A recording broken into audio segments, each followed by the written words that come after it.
Hi there, friends. Thanks again for coming to visit my channel and checking out my artwork. And I want to thank the few new subscribers that I've gotten recently. It is such an honor to know that there are people out there who are enjoying my artwork and really enjoying the channel. And I like to hear from you guys. So if y'all ever want to leave a comment, y'all are more than welcome to. And I'll say hi and thank you. And give it a thumbs up if you like it and thumbs down if you hate it. I don't care, I don't care about that stuff. I just like hanging out with you guys. So today's a really special drawing. I am drawing Stan Lee. This is part one. It's just a rough draft. The next part, I'm going to try to watercolor paint it. Now, hopefully I don't mess it up because I really don't want to have to redraw this thing. It took me a little bit to do. It's going to be a Christmas card for DrawNinjaKC. In my last video, I mentioned that I won his hydro flask that he hand-painted Stan Lee on. And as a way to say thank you, I'm sending him this hand-drawn Christmas card. And so yeah, today I'm going to read y'all a story that I found in our Southern Living magazine. And just to celebrate the holidays, this is going to be a redneck story. It's called Uncle Ed's Christmas Carol, a long overdue thank you to the hardest working man I ever knew, by Rick Bragg. And yeah, let's get on to it. Grab my paper. Okay. I waited a little too late to thank Uncle Ed for that Christmas Eve, but I guess he and I were never the kind of men who wrote many notes or read them. Even around Christmas, when a little silliness and frivolity is easier to tolerate, men of a certain time, place, and class are unlikely to have anything to do with a thank you card. We would just as soon go caroling in a light-up sweater or sashay around with a sprig of mistletoe dangling over our heads. Southern men like us tend to keep the holiday our way and let others keep it theirs. Still, some Christmases are kept better than others. Some flash in and out of our memories like a short in an old string of lights. For me, it will always be 1969 that blinks back into my mind at this time of year, season after holiday season.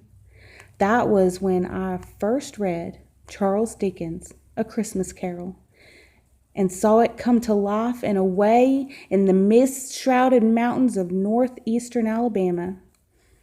That was the year Uncle Ed and I drove away from Christmas Eve in a GMC pickup with chainsaws and toolboxes in the floorboard.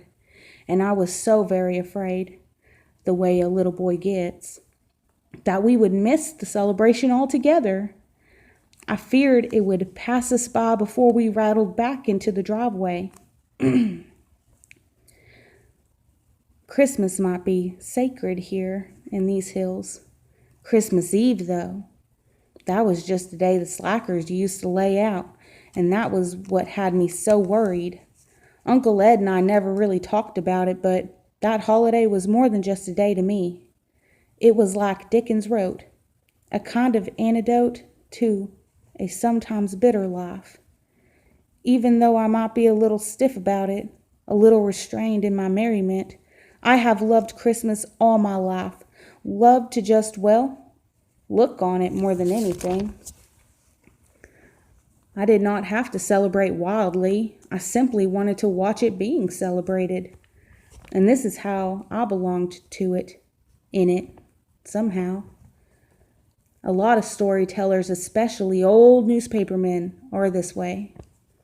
As a boy, I loved the smell of a drugstore, the scent of chocolate-covered strawberries, and the grocery store where the frozen turkeys and smoked hams piled up like cannonballs.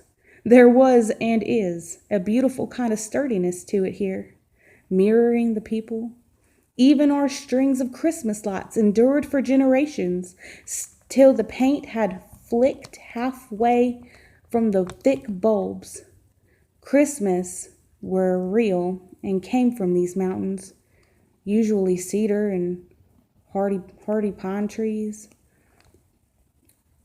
Our mistletoe was procured the old-fashioned way by blasting it out of the trees with a Remington. The ornaments were mostly handmade and almost always crafted from twice-used aluminum foil. The star that crowned the tree in December was probably left over from wrapping a tomato sandwich the summer before. This was my Christmas. It was simple, never fancy, but there was in it a wonderful warmth. Uncle Ed's wife, my Aunt Juanita, filled the whole house with the smell of her peanut butter cookies. Even the desserts were substantial. No sissy divinity candy would be tolerated here. My mama baked pecan pies that were so dense you asked not for a slice, but a slab. Paper plates buckled under the weight. My Aunt Jo made cornbread dressing you could eat with a fork like cake. But even this sturdy a Christmas was too delicate for Uncle Ed, the hardest working man I ever known. He was raised to be that way. His daddy died on a bulldozer, I believe.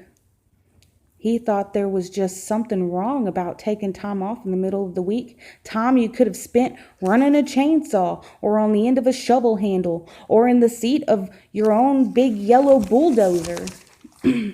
Why, a man with a bulldozer could do the work of 10,000 in half a day. He could move a mountain, which was a puny thing to a guy who had the levers of a rumbling, clanking International in his rough hands and a Winston in his lips. I remember that he was always... I messed that up. I remember that he always started early and kept going late, even after the winter dark. And Christmas Eve was a work day like any other, just another mountain to move. I was 10 years old that year, just idling around the house and yard, humming, but not singing, holiday songs, glad to be alive in the glow and heat of those ancient Christmas bulbs. I seem to remember that I was prowling through the wrapped presents under the tree, trying with my X-ray eyes to peer beneath the paper of a gift that looked suspiciously like a G.I. Joe. When he asked me if I wanted to ride to Gadsden with him to look at an old dump truck. Any other time, I would have knocked the furniture over getting out to his pickup. Country kids never miss a chance to go to town or to go anywhere. But this was the day before Christmas, just hours before all our kin gathered here for the big feast. This year was a deeper, I am jacking this story up. Oh my gosh. This year it was a deer roast as big as a buffalo in a present exchange. Someone might bring a guitar or French harp and even be brave enough to sing. In the meantime, there were cookies and maybe fudge to steal, aunts to irritate, and black and white reruns, or Ghosts of Christmas Past, to rewatch on channels 6, 40, and 13. Then at 5 o'clock, the weatherman would show us precisely where on his radar Santa Claus was in relation to Calhoun County, Alabama. We believed in every bit of it. I would miss it all if I went with him, and maybe the whole Christmas. Once he got started on a job, even if it was just to search for an old truck, he would hang out with it till it was done. Surely I could, or it could wait. Well, you want to go or not? He asked. I had no spine. I reckon, I said. It was one of those winter days in the deep south that was almost black by afternoon, so thick was the mist. The low-lying clouds were cold gray. It seemed like the heater in the old GMC would never warm up, and we were halfway to Gadsden before my toes began to thaw. Parts of the city, an industrial town in the Costa River, would be brightly lit, and shoppers would throng the downtown. Even Goodyear, even the steel plants, would knock off early on Christmas Eve and join that celebration. But we steered away from the lots and headed into the graveyards of old machines that had been part of such cities since the start of the Industrial Revolution. We found, I was dismayed to see, a few million used dump trucks. Then, in a Christmas miracle, he gazed down at his Timex and said he had bigger fish to fry. Looking at that truck was just an excuse, a ruse. We went to celebrate Christmas like men.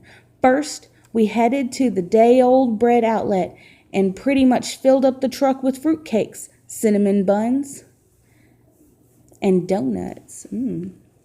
Next, with powdered sugar on our lips, we turned down Broad Street and idled through the decked-out heart of the city on its most festive days. The storefronts were lit up, glowing, crowded with last-minute shoppers. Daddies rolling new bicycles and mamas staggering under big boxes. Santa Claus stood ringing a bell on a corner like it was going out of style. I saw him again in the music store strumming a guitar. And again, what I think was the Western Auto or maybe the Odasco with children on his knee. I asked Uncle Ed which one of them was the real Santa, and he just took a draw on his Winston and told me it was probably just for fun. Probably that Fuston. Good Lord. Butchered it again, y'all. Then we turned south toward Big Chief Drive-In, which had one of the finest hamburgers in Northeast Alabama. We got 2 cheeseburgers each and a pile of fries that burned my fingers. It was too early for supper and way past dinner time, but when you're celebrating, you can ignore such as that. I couldn't recall ever eating anything before it was time. We ate in the truck and savored it all, listening to the radio. I don't remember much being said, but just hearing the song about the drummer boy and the one about the 12 days.